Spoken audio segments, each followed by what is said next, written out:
Well, the NBA Finals is starting on Wednesday. Of course, Friday, right before Game 7 of the Western Conference Finals between the Thunder and the Spurs, the NBA announced that it's officially passing its anti-tanking rules, which of course means that now instead of 14 teams in the lottery, there are 16 teams. That the teams that are the 4 through 10 worst records in the league have a better record, or excuse me, have a better chance to win the lottery than the seeds that are the 1, 2, 3 worst records in the NBA, which tells me how does that make sense in any way, form, or possible?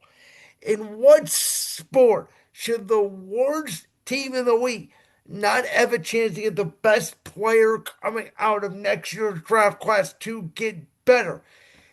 And Adam Silver, the other night when he was on the Pat McAfee show with all the commissioners, said that flopping has always been in our game. Flopping is not a problem, that the problem is tanking. And again, the NBA, you have got it all wrong. That's all we've talked about throughout these entire playoffs. And about Shea Gilgeous Alexander and the Oklahoma City Thunder flopping. Nobody is talking about that. Oh my God, it's such a travesty that all these teams are tanking. You know who brought that up? You, Adam Silver.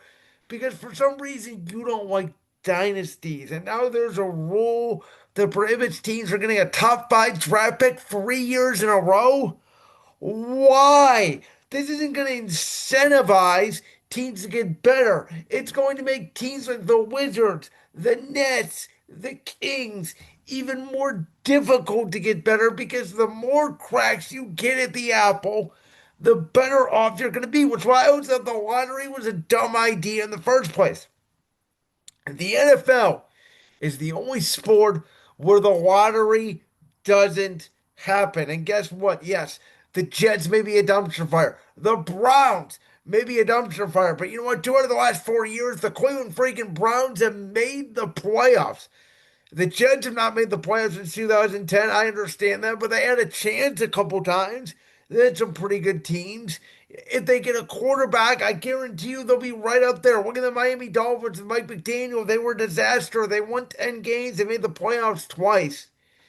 Because the NFL is the league of ultimate, doesn't matter about market size. It really doesn't matter about parity. It's about general managers, it's about being well run, it's about giving opportunity. And in the NBA, it used to be let's tank for a couple of years, let's get a superstar, and then we'll be good for the next 10 years, like what the San Antonio Spurs did. And now the Spurs, many would argue, are a dynasty in the waiting with Victor Wembanyama, Stephon Castle, Dylan Harper. They're all top five picks, and the Spurs wouldn't have this team under this new lottery reform. And the Spurs are great for the NBA, Adam Silver. Like, this is just dumb. And again, I have said this. I had on Sean Fitzgerald about a week ago on the show on Memorial Day. We talked about what are the real issues right now surrounding the NBA because it's not tanking. And the NBA has this all wrong. Okay? Listen, it is miserable to be a fan of a team like the Nets, to be a fan of the Kings, to be a fan of the Wizards, for years to be a fan of the Hornets. And by the way, they have 3 top 5 picks. Guess what?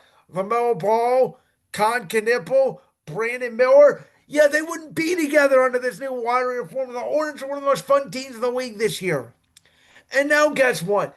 The Memphis Grizzlies, who made a trade with the Utah Jazz, and they get the better of a Jazz team whoops cows pick. They trade Jared Jackson to Utah, thinking that it could be a top 5 pick. Well, now it can't be because of the new lottery rules. And for you to come out there and say, these guys are trained actors, essentially, it's very hard for these. I get it. You're trying to defend the officials. And I get it. You don't want to make a statement in public, but this is why Adam Silver, the players run the asylum, as they once said. I can tell you one thing. David Stern was not a well-liked commissioner by fans or players. The one thing David Stern did was he ruled with an iron fist. David Stern got the NBA on television. David Stern didn't let the Jackals take over the NBA the way you are, Adam Silver.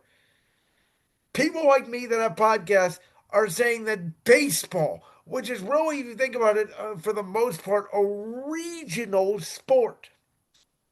that baseball has now overtaken basketball as the second most popular sport again. Not only in terms of just fandom, but in terms of ratings, especially playoff ratings. Because, by the way, I'm Silver, half your playoff games, more than half, I would say out of a 7 game series, if a series goes seven, 5 or 6 of them at least are blowouts. And I mean like 20-point games by the time we hit the fourth quarter. And the Knicks comeback is great. Spurs Thunder game 1 was great. But guess what? There's 7 game series. 5, 6, 7 games are supposed to be great, not 1 or 2. And when you have a team like the Boston Celtics, who I said when they won the championship 2 years ago, and I said their roster deserved it, they were the best team in the league, but I said the way they shot threes was going to absolutely ruin the sport. Because I said teams are going to copy the analytics, they're going to shoot way too many threes, and look what's happening. And by the way, you have guys like Cooper Flag, Anthony Edwards, Cade Cunningham, young American bright stars in this league that aren't being showcased enough until we get to the postseason because guys are not playing back to backs. Guys don't really care about the regular season. And you think the problem is tanking? No, no, no, no, no. The problem is teams are shooting way too many threes. The problem is teams aren't caring about the regular season. And now, by the way, you're encouraging teams to make the play-in tournament because theoretically 8 seeds can be in the lottery. You can be a playoff team and potentially get the number 1 pick in the draft. Huh?